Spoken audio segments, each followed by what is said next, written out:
ఏళ్ల విద్యార్థి తన మరియు తన సోదరీమణుల అశ్లీల మార్ఫింగ్ చిత్రాలను తయారు చేసి డబ్బు చెల్లించకపోతే వాటిని వ్యాప్తి చేస్తానని బెదిరించడంతో ఆత్మహత్య చేసుకున్నట్లు నివేదించబడింది. తమిళనాడులో ఒక యువతి తన మార్ఫింగ్ చేసిన నగ్న చిత్రాలను ఫేస్బుక్ లో పదే పోస్ట్ చేయడంతో ఆత్మహత్య చేసుకుంది. ఆమె అవమానాన్ని భరించలేకపోయింది. ఒక నకిలీ చిత్రం లేదా ఫార్వర్డ్ చేసిన సందేశం పదునైన కత్తి లాంటిది. ఆమె జీవితంలోకి నేరుగా పొడిచింది. సువార్త మనల్ని సెయింట్ జోసెఫ్ వద్దకు తీసుకెళ్తుంది. మరియను బహిర్గతం చేసే శక్తి యోసేపుకు ఉంది. వారు కలిసి జీవించే ముందు మరియ గర్భవతి అని అతను కనుగొన్నప్పుడు ఆ బిడ్డ తనది కాదని అతనికి తెలుసు. ఇది నా బిడ్డ కాదు, నేను నిర్దోషిని అని అందరికీ చెప్పడం ద్వారా అతను తన పేరును కాపాడుకోగలిగాడు.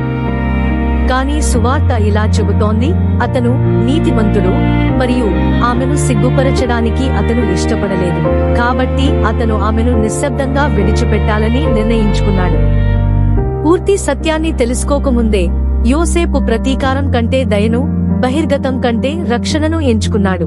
యోసేపు బాధ మరియు గందరగోళంలో ఉండాలి. అయితే అతను తన కథను చెబుతూ గ్రామంలో తిరగలేదు. ప్రజలను తన వైపుకు ఆకర్షించడానికి ప్రయత్నించలేదు. అతను తన బాధను తనకు మరియు దేవునికి మధ్య ఉంచుకున్నాడు.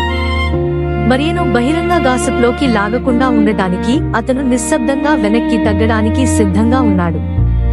మన ప్రపంచం మాటలు మరియు తెరల ద్వారా బహిర్గతమవుతుండగా యోసేపు తన నోరు మూసుకుని మరియ మంచి పేరును కాపాడాడు. ఇది మన దైనందిన జీవితాలకు స్పష్టమైన అర్థం. ఇంట్లో మన భర్త లేదా భార్య యొక్క తప్పులను ఇతరులతో పంచుకుంటామా? మన పిల్లల వైఫల్యాలను మన పొరుగువారికి మరియు బంధువులకు బహిర్గతం చేస్తామా?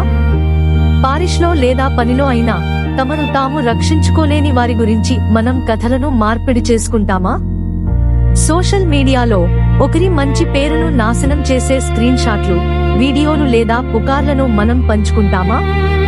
ఒక రూపాంతర చిత్రం, అర్ధ సత్యం లేదా క్రూరమైన జోక్, ఇవన్నీ ఒక వ్యక్తిని రాయి కంటే ఎక్కువగా నలిపివేస్తాయి. Saint John of the Cross ఇక్కడ ఒక బలమైన హెచ్చరికను ఇస్తాడు. తన ఉపదేశంలో ఒకదానిలో ఆయన ఇలా అంటాడు, చాలా మంది తమకు సంబంధం లేని విషయాల గురించి ఆలోచించడం మరియు మాట్లాడటం వలన తమ శాంతిని కోల్పోతారు మరియు తీవ్రమైన పాపంలో పడిపోతారు. కాబట్టి ఇతరుల గురించి మన ఆలోచనలను మరియు మాటలను ఖచ్చితంగా కాపాడుకోవాలని ఆయన మనల్ని అడుగుతాడు. యోసేపు దీనికి ఒక అందమైన ఉదాహరణ. ఆయన ప్రతి చోట